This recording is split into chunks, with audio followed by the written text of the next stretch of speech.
हमारे YouTube channel banking two D पे आपका स्वागत है। आज के हमारे वीडियो का टॉपिक है मुद्रा लोन, जिसे पीएमएमवाई भी कहते हैं, प्रधानमंत्री मुद्रा योजना। जी हाँ फ्रेंड, ये वही स्कीम है जिसके द्वारा आपको 10 लाख तक का लोन बिना किसी गारंटी या बिना किसी कोलेटरल सिक्योरिटी के मिलेगा। ओवरव्यू देखेंगे। ये योजना है 2015 में स्टार्ट हुई थी। मुद्रा का फुल फॉर्म है micro units development and refinance agency, जो कि कंपनीज एक्ट 2013 के अंदर रजिस्टर है। ये जो है वो सिडबी का सब्सिडरी है। सिडबी का फुल फॉर्म क्या है? Small industries development bank of India. Next, purpose क्या है? ये मुद्रा का पर्पस है कोई भी इनकम जनरेशन या एम्प्लॉयमेंट क्रिएशन बिजनेस हो, उसको अलग अलग पर्पस के लिए लोन प्रोवाइड करना। ये बिज़नेस आपका माइक्रो एंटरप्राइज होना चाहिए, वो मैन्युफैक्चरिंग हो या सर्विस हो या रिटेल ट्रेड हो या कोई भी एग्रीकल्चर एलाइड एक्टिविटीज़ हो, तो उसको अलग अलग पर्पस के लिए लोन प्रोवाइड करना अप टू 10 लाख रुपीज़। कौन कौन एलिजिबल होगा उसमें? तो कोई भी इंडिविजुअल हो, प्रोप्राइटरशिप फर्म हो, पार्टनरशिप फर्म हो, प्राइवेट लिमिटेड या पब्लिक लिमिटेड कंपनी है, तो वो एलिजिबल रहेंगे उसमें। हाँ, उसमें क्लासिफिकेशन अमाउंट के बेस पे किया गया है। अगर 50,000 तक का आपका लोन है तो उसको शिशु लोन कहलाया जाएगा, और 50,000 से ज़्यादा हो और 5 लाख तक हो तो उसे किशोर लोन बोला जाएगा, और लोन का अमाउंट 5 लाख से ज़्यादा हो और 10 लाख तक हो तो उसे तरुण मुद्रा लोन कहा जाएगा। तो इस तरह से 3 कैटेगरी में डिवाइड किया गया है मुद्रा लोन को। फैसिलिटी टाइप क्या रहेगी? तो ये जो फैसिलिटी टाइप है वो सीसी या ओडी हो सकता है, जो रनिंग अकाउंट रहता है, आप पैसे डाल सकते हो उसमें, निकाल सकते हो, जिसको ईयरली रिन्यू करना रहता है। मतलब हर एक साल में आपको आपके बैलेंस शीट वगैरह जो भी है उसको सबमिट करने रहेंगे, और 1 साल के लिए वापस से फर्दर एक्सटेंड होता जाएगा वो। या फिर टर्म लोन हो सकता है, मतलब जिसमें कि ईएमआई में आपको रिपेमेंट करना है, इंस्टॉलमेंट भरना है हर महीने, तो वो मैक्सिमम 60 मंथ्स तक बैंक अलाउ करता है। गारंटी क्या रहेगी? तो इसमें थर्ड पार्टी गारंटी बिल्कुल नहीं रहेगी। गवर्नमेंट बैंकों को गारंटी देगी एनसीजीटीसी के द्वारा। एनसीजीटीसी क्या है, उसका फुल फॉर्म क्या है? तो उसका फुल फॉर्म है national credit guarantee trustee company limited. इस गारंटी का नाम है CGFMU, credit guarantee fund for micro units,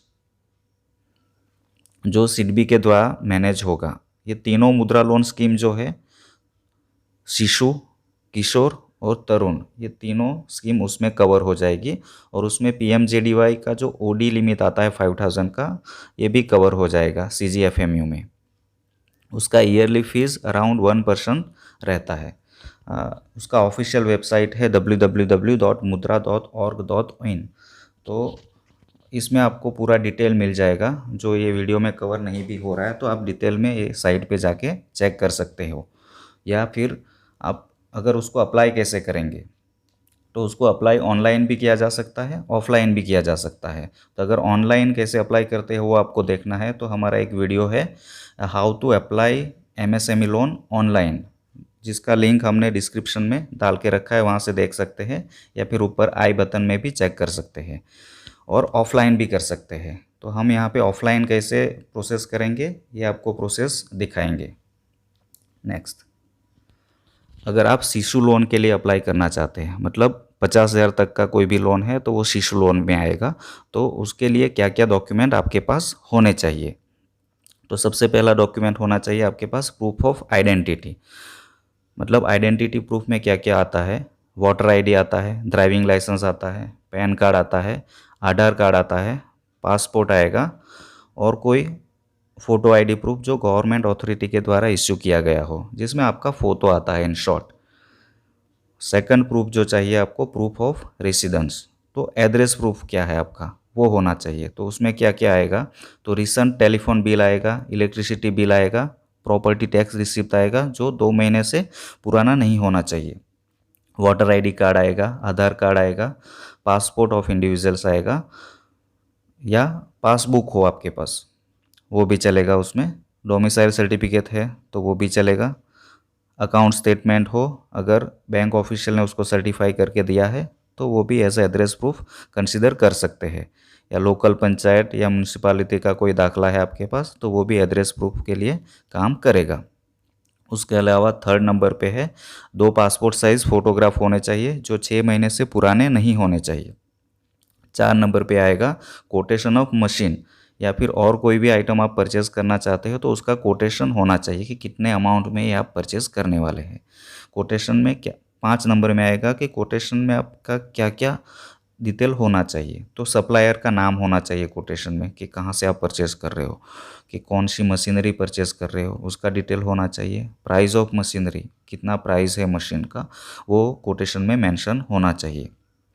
6 number पे आएगा proof of identity of business, मतलब बिजनेस का आईडी प्रूफ और एड्रेस प्रूफ होना चाहिए कि कौन से नाम से आप बिजनेस रन कर रहे हो, एड्रेस कहाँ पे आप बिजनेस रन कर रहे हो, वो डिटेल होना चाहिए आपके पास। 7 नंबर पे है अगर कैटेगरी का कुछ प्रूफ है, अगर आप SC ST OBC या माइनॉरिटी में आते हैं तो उसका कोई प्रूफ होना चाहिए ना। नोट भी उन्होंने दे के रखा है कि कोई प्रोसेसिंग फ़ीस नहीं रहेगा लोन अप टू 50,000 के लिए, कोई कोलेटरल सिक्योरिटी नहीं रहेगी, मतलब बैंक मैनेजर आपसे कोई कोलेटरल सिक्योरिटी नहीं डिमांड कर सकता, जैसे आपके पास घर है तो यहाँ पे गिरवी रख दो, ये सब नहीं बोल सकता आपको।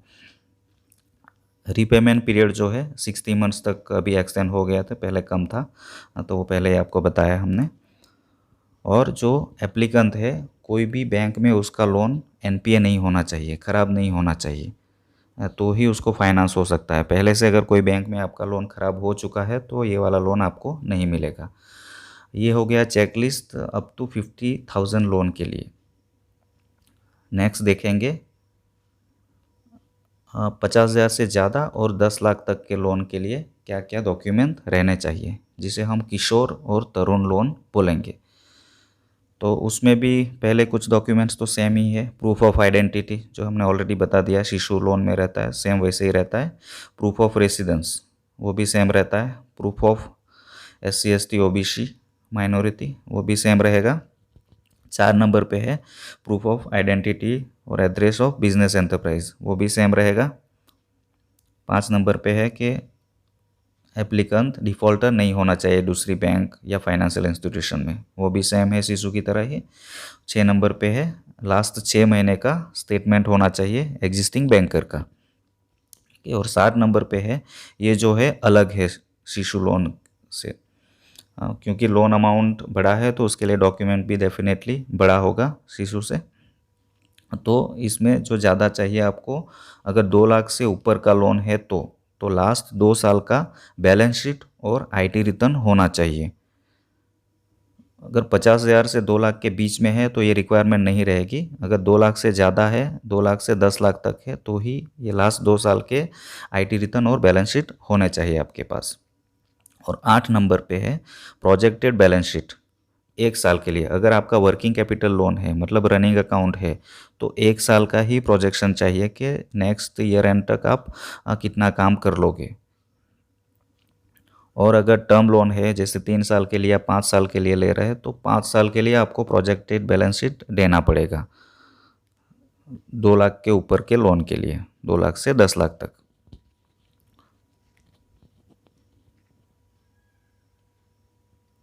और 9 नंबर पे है sales achieved during the current financial year up to date, मतलब आप अभी जून में लोन अप्लाई कर रहे हैं तो अप्रैल से लेके अप्रैल और मई लास्ट 2 महीने में आपका कितना सेल अचीव हो चुका है। अगर एग्जिस्टिंग आपका प्रपोजल है तो, अगर नया बिजनेस है तो उसके लिए ये ज़रूरत नहीं रहेगी। उसके लिए आपको चाहिए प्रोजेक्ट रिपोर्ट जिसमें कि टेक्निकल और इकोनॉमिकल वायबिलिटी का कुछ मेंशन रहना चाहिए कि आप किस तरह से उसको करोगे, क्या फैक्टर्स अफेक्ट करेंगे उसको, प्रोजेक्शन क्या रहेगा कि इतना इनकम कमा लोगे, उसमें से रीपेमेंट इस तरह से करोगे, इस तरह से। 11 नंबर पे है अगर आपका कंपनी है तो उसमें memorandum of article of association वो होना चाहिए। या फिर पार्टनरशिप है तो पार्टनरशिप डीड होना चाहिए। थर्ड पार्टी गारंटी इसमें नहीं रहता है तो उसके लिए एक असेट एंड लायबिलिटी स्टेटमेंट का रिक्वायरमेंट रहता है, ये जो 2 लाख और अप टू 10 लाख लोन के लिए। तो असेट एंड लायबिलिटी स्टेटमेंट क्या रहता है? असेट मतलब जो भी आपका टोटल असेट्स है, आपका कंपनी में इन्वेस्टमेंट कितना है, कि सेविंग अकाउंट में कितना पैसा पड़ा है या करंट अकाउंट में कितना, कोई भी बैंक अकाउंट में कितना पैसा पड़ा है, वो आपका असेट हो गया। या फिर इमूवेबल प्रॉपर्टी है, कुछ आपके पास घर है, आपका शॉप है, तो वो सब इमूवेबल प्रॉपर्टी में आएगा। या फिर आपके पास कुछ मूवेबल असेट्स हो, समझ लो व्हीकल हो, कार है, टू व्हीलर है, कुछ गोल्ड है आपके पास, वो पूरा असेट में आएगा। तो उसका टोटल सम हो जाएगा और लायबिलिटी है उसमें से माइनस हो जाएगी। लायबिलिटी में क्या आएगा?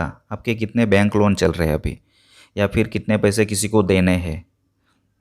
तो जो असेट माइनस लायबिलिटी जो बनेगा उसको नेटवर्थ स्टेटमेंट बोलेंगे। तो कितना नेटवर्थ आपका आता है वो आपको डिटेल बैंक को देना रहेगा, 2 लाख से 10 लाख के बीच में जो भी लोन रहेगा उसके लिए। और पासपोर्ट साइज़ फ़ोटोग्राफ रहेंगे 2, प्रोप्राइटर, पार्टनर या डायरेक्टर का, जैसा भी केस है आपका। Thank you for watching our channel. अगर आपको हमारे वीडियोस पसंद आ रहे हैं तो हमारे चैनल को सब्सक्राइब, लाइक और शेयर ज़रूर करिएगा। अगर आपको लगता है कोई क्वेश्चन है आपके माइंड में तो आप कमेंट में कमेंट कर सकते हैं। Thank you.